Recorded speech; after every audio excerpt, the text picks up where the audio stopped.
au rendez-vous de votre émission Fait marquant. Mesdames et messieurs, bonsoir, bienvenue dans Fait marquant, cette émission qui donne la parole aux femmes et aux hommes pour nous permettre de comprendre les événements marquants de notre pays en particulier et du monde en général. Aujourd'hui, et si nous parlions de l'excellence dans un monde où la médiocrité veut prendre le dessus? Dans cette émission, nous allons nous intéresser à un modèle de réussite. Il s'agit de celle de l'école de santé Kala-Diatta. Depuis des années, cet établissement remporte des distinctions pour la qualité de ses impétrants. Quel secret se cache derrière cette réussite? Pour en parler, nous sommes avec Dr Salimou Kanté, le directeur général de l'établissement. Monsieur Kanté, bonsoir. Bonsoir, monsieur. Bienvenue sur le plateau de Fait marquant. Merci beaucoup. Alors ici, on a comme tradition d'incliner l'identité de notre invité avant de continuer avec les questions. Donc, je le disais ainsi, Dr Salimou Kanté est médecin généraliste, diplômé d'échographie générale, médecin entrepreneur travaillant dans le domaine de la formation en santé. Avec ses partenaires, ils ont 3 écoles de santé au Mali, l'école de santé Kala-Diatta à Bamako, l'école de santé Gorée à Kita, l'Institut des sciences et médicales Gorée à Bamako également. Et ces différents établissements ont été classés dans parmi les meilleures écoles des 5 dernières années. Ils ont tout récemment reçu un trophée de la meilleure école de santé du Mali en 2022, décerné par GTRME. Trophée de la meilleure école en santé 2022 par l'Association des jeunes premiers et Tamani d'or de la meilleure école de santé en 2022. Certificat de meilleur directeur des écoles pour M. Kanté en 2022 également. Et certificat d'éloquence Festigora, attestation de reconnaissance JCI pour la formation en santé au Mali et attestation de reconnaissance du service social des armées du Mali. On va s'arrêter là pour ne pas citer certains et oublier d'autres. Monsieur Kanté, voici en gros la présentation de vous et de votre établissement. La première question qui nous vient à l'esprit, comment est née l'initiative de créer une école et d'où est venue l'idée? D'accord. Alors, merci à tout le monde. Alors, donc, le lieu de remercier les uns et les autres.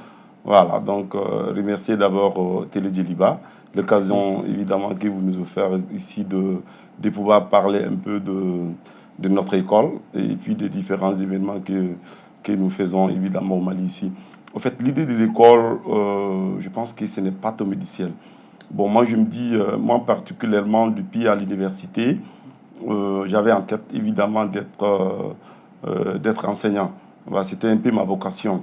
Bon, après les études universitaires, même au cours de mes études universitaires aussi, voilà, donc j'ai été vraiment attiré par l'entrepreneuriat, ça il faut le dire. Donc c'est dans ce cadre que je me suis réellement intéressé à la formation de santé, voilà, donc depuis que j'étais étudiant, parce que je me rappelle bien que depuis que j'étais interne, je partais donner des cours techniquement gratuitement dans beaucoup d'écoles pour pouvoir comprendre un peu comment ça marche un peu. Voilà. Et puis, je me suis même permis d'intégrer dans une administration scolaire, voilà, donc, dont je vais taire évidemment le nom. Je suis rentré dans l'administration, j'ai fait environ 3 ans, je n'étais pas salarié. C'était évidemment de comprendre un peu comment ça fonctionne, puisque j'avais déjà cette idée d'entrepreneuriat qui était là. Voilà, et c'est comme ça, je me suis dit, ben voilà, et après de nombreux voyages, aller à l'extérieur, revenir. Bon, c'était mieux, donc, des petites expériences que nous avons acquises aussi de l'autre côté, de venir le faire partager, voilà, donc avec le peuple malien, avec mes frères. Voilà, c'est comme ça un peu que l'idée est venue. D'accord. Oui. Quand est-ce que le professionnel de santé va se démarquer de cette tâche et créer une école? Bon, je crois qu'ici, c'est à peu près dans les années 2009 comme ça, 2009-2010. Voilà, donc l'idée, comme je l'ai si bien dit, j'avais déjà cette idée d'entrepreneuriat qui était déjà née depuis étant étudiant. Donc, dans ce cadre, après les voyages, lorsque j'étais de l'autre côté, bon, c'est vrai que je me disais que je pouvais mieux réussir ailleurs. C'était bel et bien possible. Mais bon, en fait, l'idée de création d'école m'avait déjà été soufflée depuis à l'université. Donc, je me suis dit, bon, en fait, il vaut mieux faire une pierre deux coups. Je suis arrivé, je me suis bâti et puis voilà, j'ai lancé des projets comme ça. Voilà, donc c'est comme ça un peu que c'est venu. D'accord. Oui, oui. Alors, le nom Kala-Diatta est un peu particulier. Pourquoi Kaladiata? On me rappelle que c'est un des prénoms de Sundiata Keita. Bien sûr. Bon, Kaladiata, comme vous le voyez, c'est le mandé. Hein. Voilà, Kaladiata, c'est comme l'arc de Sundiata. Ça parle un peu de la royauté de Sundiata. Bon, il va de soi que, comme je suis du mandé aussi, je suis de Kita et qui est le mandé profond, donc le nom est venu comme ça. Voilà, donc il fallait faire revivre un peu la royauté. Bon, les gens vont dire que je suis Kanté, c'est Soumangourou, mais tout qu'on fait, c'est la royauté qu'il fallait évidemment faire valoir. Voilà, le nom Kaladiata est venu comme ça. D'accord. Oui. D'accord, on prend bien note. L'année 2022 a été prolifique, comme je l'annonçais tantôt. Oui. Comment avez-vous vécu le fait d'avoir réussi cette distinction, toute cette distinction? Bon, il faut le dire, si vous me demandez comment je l'ai vécu, je vais peut-être vous dire que c'est quelque part un sentiment un peu de fierté, de travail bien accompli. Il faut le dire clairement. Parce que bon, ça fait des années, on travaille sur le projet. Comme on le dit bien, quand on se donne à un certain niveau, il vaut mieux que le résultat se fasse sentir. Voilà, donc ça a été vraiment le résultat de beaucoup de l'ardeur, c'est-à-dire que de beaucoup d'efforts, pas seulement de moi-même, de toute une administration de cette école de santé Kaladiata, donc des unes et des hommes qui ont voulu accompagner ce projet. Ils s'y sont donnés pour évidemment mettre évidemment la barre aussi très très haut, voilà, du point de vue de l'excellence et surtout du point de vue de la formation de santé. D'accord. Oui. Vous avez parlé d'administration, je vais me permettre de rebondir là-dessus. D'accord. J'ai eu la chance d'être lors de la cérémonie de distinction. Oui. Et là, les parents d'élèves ont surtout témoigné d'une administration rigoureuse. Oui. Comment vous arrivez à le faire à un moment où on dit que cette jeunesse ne peut pas être éduquée, cette jeunesse est dure d'oreille, pour parler en français bambana. Oui, bon, en réalité, hein, c'est une question de vision. Voilà, parce que bon, les gens... le problème dans la formation, surtout, je ne parle pas de la santé, dans la formation en général, la plupart des administrateurs mettent un peu l'argent au-dessus c'est-à-dire au-dessus du perfectionnement, Et ça, c'est vraiment un problème. Voilà, c'est-à-dire que quand on crée un projet, dans un premier temps, on ne voit pas ce qu'on peut gagner dedans. Mais il faut voir réellement ce que tu peux apporter.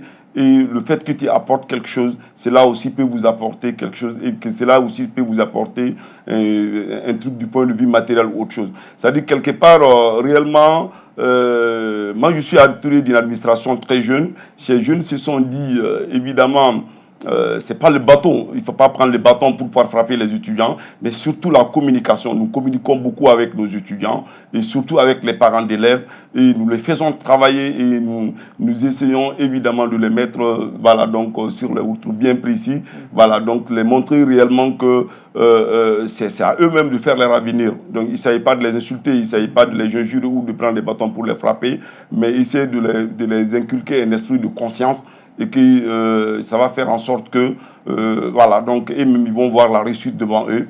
Et c'est comme ça que les choses marchent généralement. D'accord. À quoi ressemble cette communication entre vous et puis les élèves? Alors, en fait, je crois que c'est des échanges directs, hein, c'est des échanges directs avec les étudiants.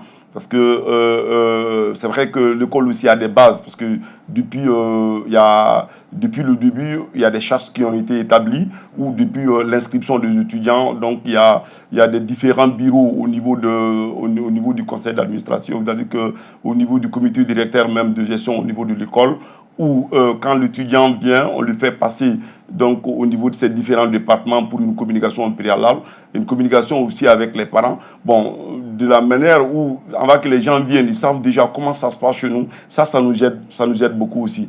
Voilà, parce que déjà, le nom est déjà parti, les gens savent que quand vous venez dans cette école, ils font tout pour pouvoir respecter les lois. C'est-à-dire qu'il y a des lois qui sont en vigueur au niveau de l'école. Il y a un règlement intérieur qui est bien là. Il y a une charte de l'établissement aussi qui est là. Donc, les administrateurs mettent le paquet pour pouvoir évidemment mettre en charge. Et là, les étudiants viennent déjà avertir la plupart des cas. Et évidemment, donc là, on essaie d'ajouter ça avec le reste de la communication. D'accord. Oui, oui. Qui sont vos encadreurs? Bon, nos encadreurs, en fait, c'est des agents de santé, il faut le dire. Bon, aussi, il y en a d'autres personnes. Hein. Dans l'administration, on a beaucoup de genres de personnes. Bon, nous avons des juristes, Voilà, nous avons des psychologues, nous avons même des agents de santé qui sont là. En fait, c'est une administration où, bon, je vais même dire que c'est une administration multidimensionnelle où on a assez de personnes qui sont vraiment bien outillées. Voilà, donc réellement, ils ont une expérience de faire qui fait en sorte qu'on s'en sort facilement. D'accord. Oui. D'accord. Quelle est la moyenne d'admission Alors, réellement, parce que c'est ça, tout ça, c'est des questions de pédagogie. C'est vrai que chez nous, nous faisons ce qu'on appelle l'approche par compétence. Voilà, nous évoluons un peu dans le système d'approche par compétence, ce qui fait en sorte qu'on met un peu l'étudiant, c'est-à-dire que, comment on appelle ça, là, au centre même de son apprentissage. On le force un peu à aller chercher. C'est comme les enseignants deviennent un peu comme des facilitateurs. Voilà, donc qui connaît l'approche par compétence, c'est que la moyenne de passage, au fait, il faut 12 de moyenne. Voilà, il faut 12, parce que c'est des systèmes modulaires, donc il faut généralement 12 pour pouvoir évidemment valider les différents modules. D'accord. Oui. D'accord. Ainsi, les parents d'élèves qui évoquent souvent votre rigueur, je l'ai mentionné tout de suite. Oui. Il y a aussi le fait que vous avez plusieurs fois placé au niveau national des personnes qui sont sorties avec des mentions honorables. Et je pense que le premier national est de chez vous, évidemment, au concours national de la santé. Oui, je vois, d'accord. Aujourd'hui, quel est leur suivi? Aujourd'hui, quelle est leur actualité? Alors, c'est vrai, leur suivi, on est au courant parce que tout compte fait, il y a une plateforme qui est créée au niveau de l'établissement qui fait la suivi évidemment de nos anciens étudiants, ceux qui travaillent, même ceux qui ne travaillent pas, parce qu'on on est avec beaucoup de partenaires souvent qui viennent nous demander de l'offre évidemment avec nos étudiants, ce qui fait en sorte que cette suivi est fait avec cette plateforme. On essaie de voir leur évolution et souvent même, il y a certaines même de nos étudiants qui, même s'ils ne sont pas allés à la fonction publique, qui partent un peu dans le privé, donc on essaie de trouver un cadre pour pouvoir les accompagner. Donc le suivi quand même est fait par rapport à la plateforme. Voilà, c'est ça. D'accord. Est-ce que tout le monde peut s'inscrire à l'école de santé Kala Diatta? Ah oui, bien sûr. Bon, comme vous voyez déjà, c'est une inscription volontaire. Voilà, c'est-à-dire que c'est une école privée, ce qui fait en sorte que l'école est payante.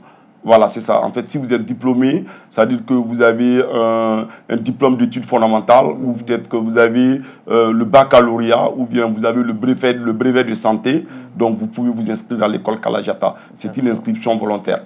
Tout le monde peut s'inscrire. Combien d'années pour la formation? Bon, comme il y a différentes filières, c'est-à-dire que nous avons des filières de techniciens de santé, donc là, c'est pour 3 ans. Alors, nous avons des filières de licence professionnelle aussi, ça fait pour 3 ans, et nous avons des filières de master, et ça fait 2 ans, le master 1 et le master 2. Donc, ça dépend un peu. Nous avons même une filière qu'on appelle les auxiliaires de santé. Ça, c'est généralement ceux qui n'ont pas pu avoir la chance d'avoir le DF. On veut les accompagner avec une année de formation. Voilà, donc ça aussi, on a quelques filières aussi dans ce cadre-là.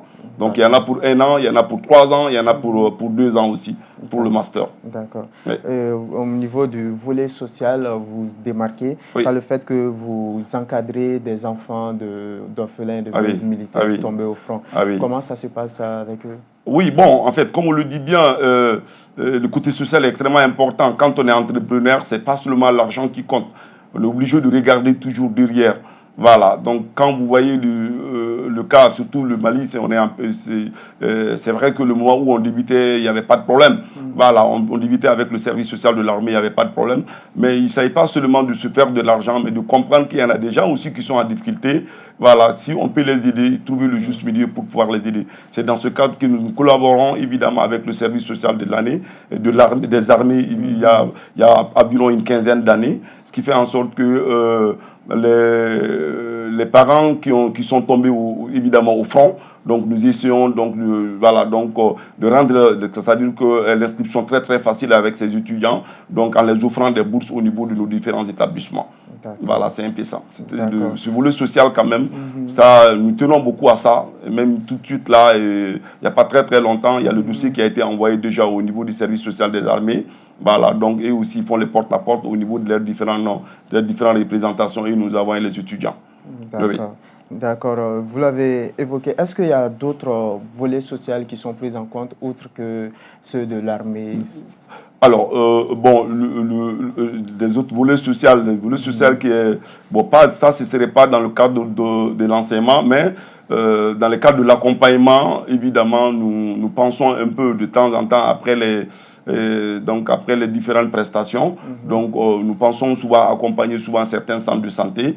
Voilà, nous pensons aussi accompagner même nos personnels. Voilà, parce que ça aussi c'est social.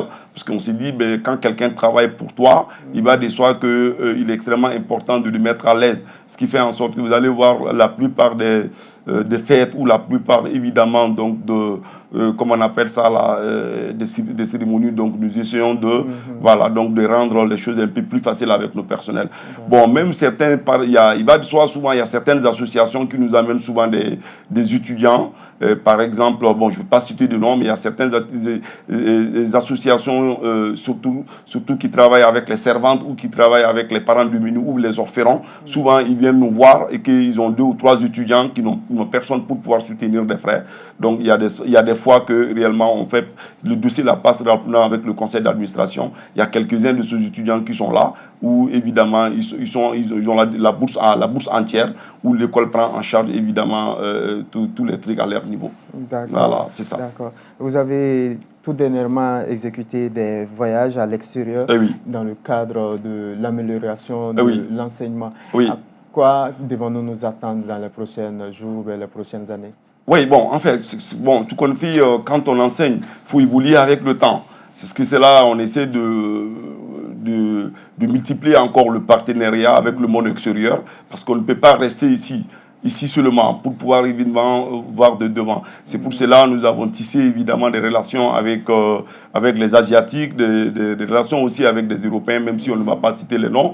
Bon, dans les jours à venir, comme ça a déjà commencé même, il y a certains de nos étudiants, évidemment, qui sont autorisés maintenant à aller faire des masters dans certaines de ces universités partenaires. Voilà, ce partenariat est déjà là. Voilà, donc il y en a même certains qui ont le diplôme de BT, qui sont autorisés à aller faire la licence dans certaines de ces universités. Voilà, c'est un partenariat gagnant-gagnant. Et en dehors de ça aussi, ce partenariat fait en sorte que voilà, donc il y a certains même de nos étudiants qui ont déjà fini, voilà, donc qui ont la possibilité même maintenant évidemment d'aller dans le centre. C'est-à-dire que dans les pays européens, il y a certains centres là qui sont là pour pouvoir entretenir les vieilles personnes. Donc on a des partenariats avec certains de ces établissements, évidemment, donc souvent qui nous envoient des correspondances où il y a certains étudiants qui sont bien préparés, je vais dire certains finalistes qui sont bien préparés. Il y a 2 ou 3 bacs comme déjà qui sont déjà allés en Allemagne. Il y en a d'autres aussi qui sont partis au Canada. Voilà, donc on a ce partenariat aussi qui existe. D'accord. D'accord. Une enquête menée en 2020-2021 par l'inspection de la santé du Mali estimait qu'environ 600 sur 979 établissements de santé privés vérifiés dispensaient des soins sans avoir le droit. Et le ministère de la Santé et du Développement social a demandé à ce que ceux-ci se mettent en règle. En tant que professionnel du domaine et entrepreneur du domaine, quelle analyse faites-vous de ce genre d'enquête et ce genre de situation? Je pense que c'est extrêmement important. Cette enquête, elle était la bienvenue. Mais il faudrait le dire aussi que, bon, c'est vrai, quelque part, les responsabilités sont partagées par rapport à ces problèmes, c'est-à-dire que de ne pas être en règle. Parce que souvent aussi, les dossiers traînent trop. Parce que quand tu sors, tu as envie de créer ton entreprise.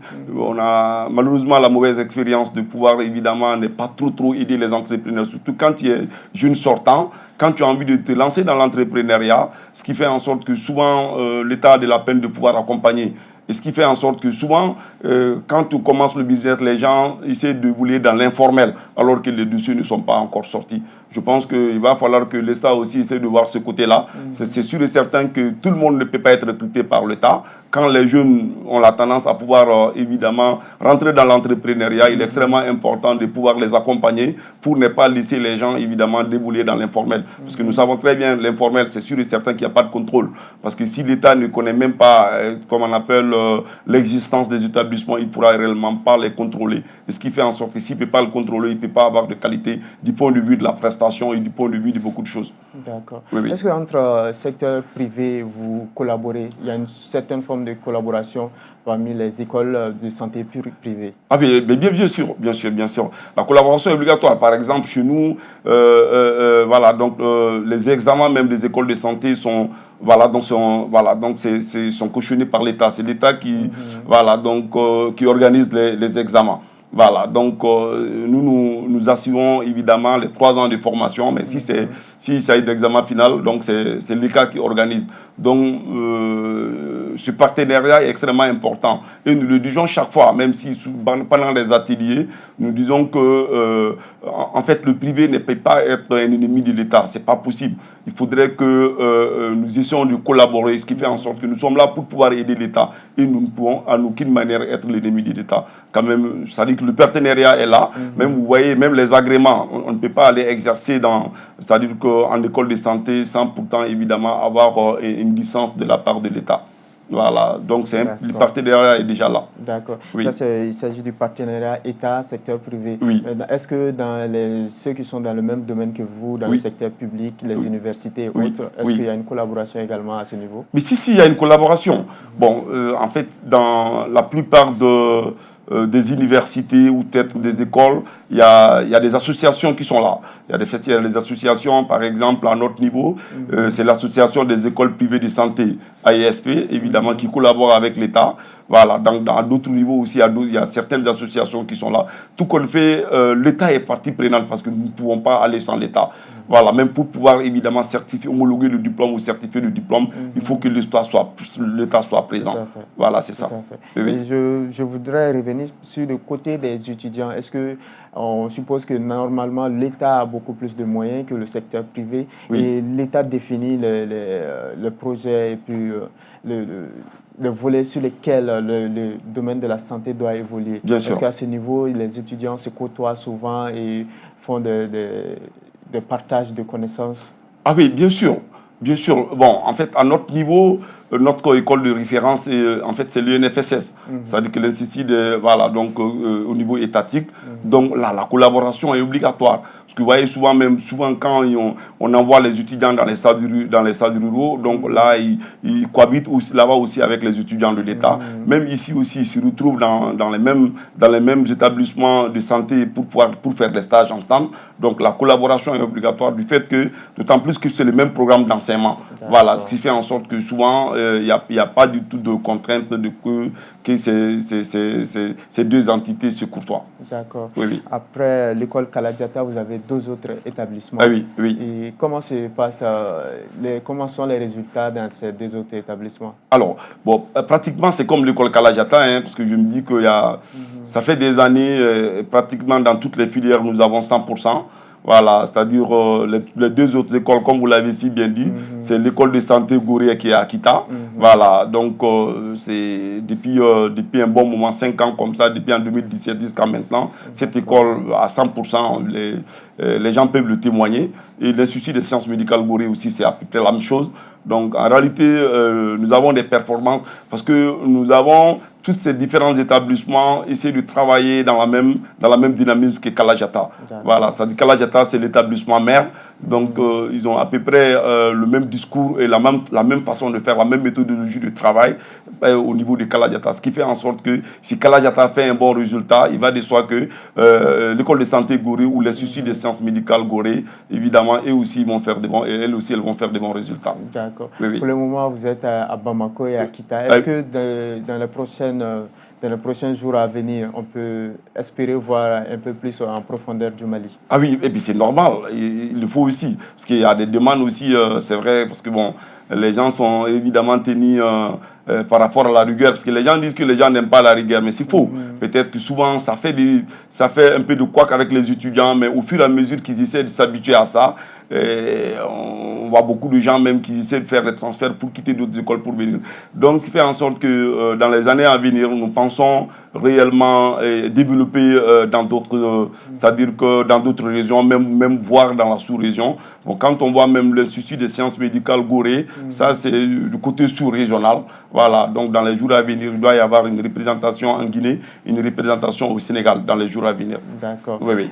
Permettez-moi de revenir sur la rigueur. Lors de cette cérémonie de distinction, il a été dit que même le style vestimentaire était contrôlé par l'école. Ah oui, c'est comme ça, hein. Je suis vraiment un peu désolé de le dire. En fait, ce n'est pas de la répression, mais il faut le dire parce que, comme on le dit bien, les enfants, c'est comme des bancours. que là où vous les mettez, ils restent là-bas. Mais depuis le début, si c'est foiré, rien ne peut être décollé. En réalité, depuis le début, nous essayons de nous apaisantir sur la base de l'éducation de la famille.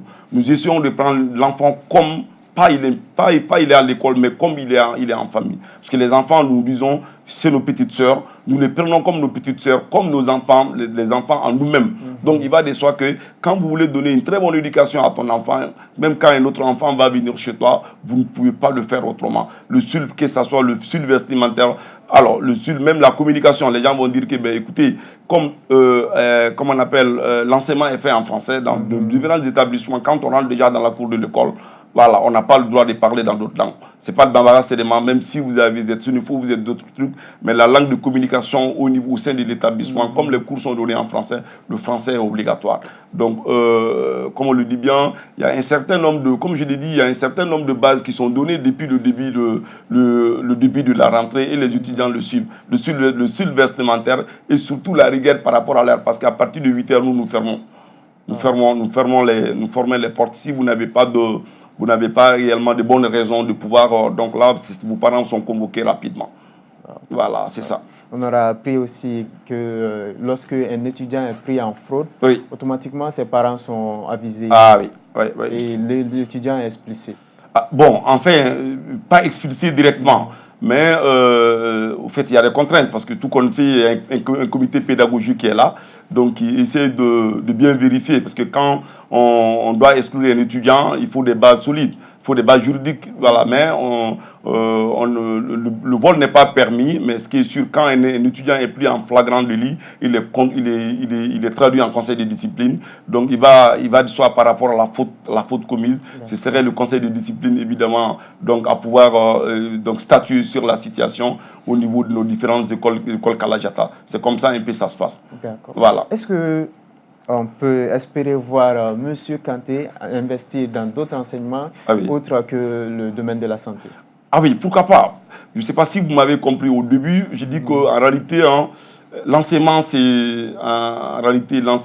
moi je l'ai aimé depuis au lycée. Donc, ce qui fait en sorte que je dis que c'était la chance ou la malchance d'être médecin, voilà, et que je suis rentré dans le domaine, je suis resté dans le domaine de l'enseignement. Mais quand cela ne tienne, si je peux aider dans d'autres filières, il n'y a pas de quoi. Nous sommes des investisseurs. Voilà, il va de soi que le plus important, c'est de faire en sorte que, évidemment, tout le monde peut profiter de l'expérience que nous avons acquis dans les différents niveaux. D'accord. Voilà. Aujourd'hui, quel est l'état de santé de l'enseignement privé de la santé? Ah oui. Alors, si vous me dites ça, en réalité, je pourrais peut-être que ça va être un peu compliqué de répondre à la question. Mais tout qu'on fait, c'est comme on est un peu en convalescence, il faut le dire clairement. Il y a vraiment des sérieux soucis. Voilà, il y a des sérieux soucis du point de vue des administrateurs. Il y a même des sérieux soucis aussi, même au niveau du, comme on le dit bien, les choses sont partagées. Les responsabilités sont partagées. Voilà, donc l'enseignement privé est un tout petit peu malade. Voilà, donc, mais on essaie de les recoller réellement. On essaie parce que la plupart des cas, la base n'est pas bonne, ça il faut le dire. Mais je pense que dans ces dernières années, il y a beaucoup d'efforts que l'État est en train de mettre en place. Voilà, et vous voyez que souvent nous recevons des étudiants, souvent qui ont même de la peine de s'exprimer correctement dans la langue dans laquelle nous sommes en train de les enseigner. Et ça nous rend extrêmement très difficile. Donc ce qui fait en sorte que c'est vraiment pas facile au niveau de l'enseignement privé. D'accord. Quel est le conseil que vous avez à donner pour que le niveau puisse rehausser? Alors, le conseil d'abord, c'est que les uns et les autres doivent être responsables. Et ça, c'est extrêmement important.